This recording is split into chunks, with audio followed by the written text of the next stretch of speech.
ليلا والكل نيام، يظهر لك وحدك، والنتيجة ربك يستر.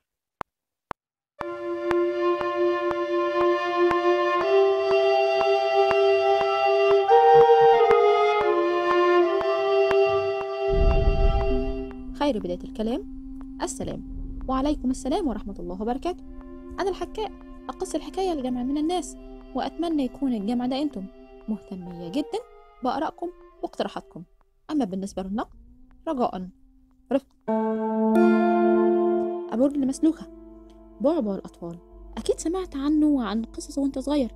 أكيد اتقالك لا، لازم تنام بدري، تسمع الكلام بدل ما يجيلك أبورج المسلوخة بالليل.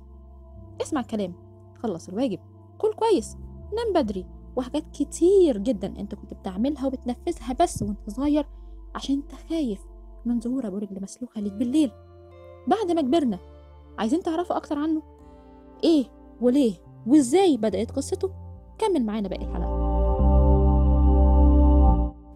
ابو رجل مسلوخه، اول ما يخطر بالاذهان لما بتذكر الاسم ده هو شكله اكيد محدش فينا شافه ولا في حد في العالم شافه، لكن احنا كلنا بتكون لينا شكل في خيالاتنا من الحكاوي والقصص اللي كانت بتحكيها لنا امهاتنا وجدتنا. هو راجل كبير في العمر، عنده رجل نصف مسلوخة والتانية مسلوخة بالكامل، بيظهر بس للأطفال اللي ما بتسمعش الكلام، ما بياكلوش أكلهم، مش بيشربوا اللبن، مش بيناموا في مواعيدهم، بيتشاقوا، ما بيخلصوش الواجب، وغيره كتير من الأسباب اللي كانت بتقولها لنا أمهاتنا واحنا صغيرين. كمان كانوا بيقولوا إن أبو رجل مسلوخة وأمنا الغولة متفقين مع بعض سوا علشان يعاقبوا الأطفال اللي ما بيسمعوش الكلام. طبعا أمنا الغولة دي ليها نصيب من حلقاتنا قريب. العقاب بيكون ازاي؟ ليه عدة أشكال على حسب القصة اللي اتحكت لك. يعني إما إن هو بيخطفه الشوال اللي بيبقى شايله كبير أوي ورا ظهره، أو بياكله، أو بيختفي من على الوجود. بالرغم من إن أبو رجل مسلوخة من أشهر الأساطير الموجودة في مصر، إلا إنها أصلها ما كانش معروف. لكن بعد البحث شوية وشوية نبش على الإنترنت ظهر لنا كذا بداية وكذا أصل.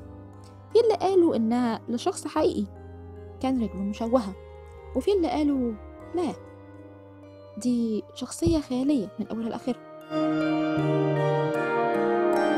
اللي قالوا إنها قصة حقيقية قالوا إنه كان طفل مشوه. الأطفال لما كانوا بيشوفوه وهو صغير كانوا بيصرخوا وبيخافوا منه، وخصوصا لما بيظهر رجله مشوهة. عشان كده فضل وحيد في بيته مختفي، خايف يظهر للناس وخايف إن الناس تشوفه. وفضلت فكرة إنه هيظهر للأطفال الشقية فكرة موجودة عند كل الأطفال. وفي ناس تانية قالوا لأ، هو كان مفترس بطبعه، كانت نتيجة لتجربة علمية. كان نص بني آدم ونص ذئب، كان النص التحتاني هو اللي ذئب، رجليه كانت رجل ذئب، عشان كده كانوا بيشوفوا إن هو رجليه مسلوخة.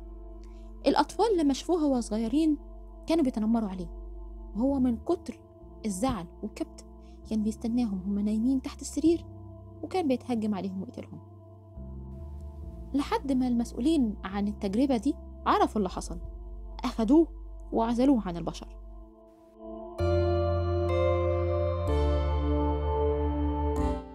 الناحية التانية اللي بتقول إنه أسطورة، فهي في فعلا أسطورة ومستوحاة من إله مصري قديم يسمى بس.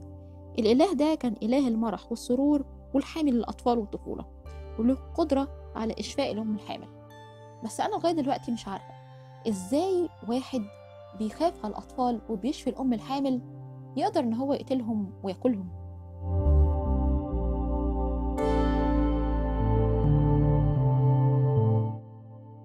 بالرغم من كونه أكبر وأهم أسطورة مصرية، إلا إنه ما كانش ليه عمل فني خاص أو يظهر قصته بطريقة أو أخرى. لأن كنا إحنا ممكن نشوف بعض المشاهد اللي فيها الأم بتحكي فيها قصة أبو رجل مسلوخة لأطفالها، زي مشهد كده صغير في فيلم ثانية واحدة، كانت بتقوله أبو رجل مسلوخة وقصته لدرجة إن هو خاف وكان بيسميه أبو رجل مسلوقة.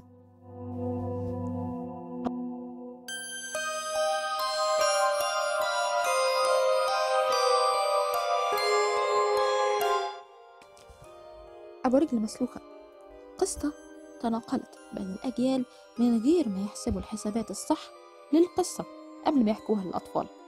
إزاي يحكوا للأطفال حاجة زي دي؟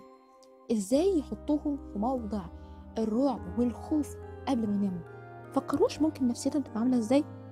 تفتكروا بما إننا جيل من الأجيال اللي كان بيتهدد بوجود أبو رجل مسلوقة في حياتهم، ده كان أسلوب صح؟ طيب أنت ممكن تستخدم الأسلوب ده في التعامل مع أطفالك؟ سؤال ويستحق المناقشة. مستنيين آرائكم ومناقشاتكم معي. مستنياكم الحلقة الجاية. خير الكتاب. السلام.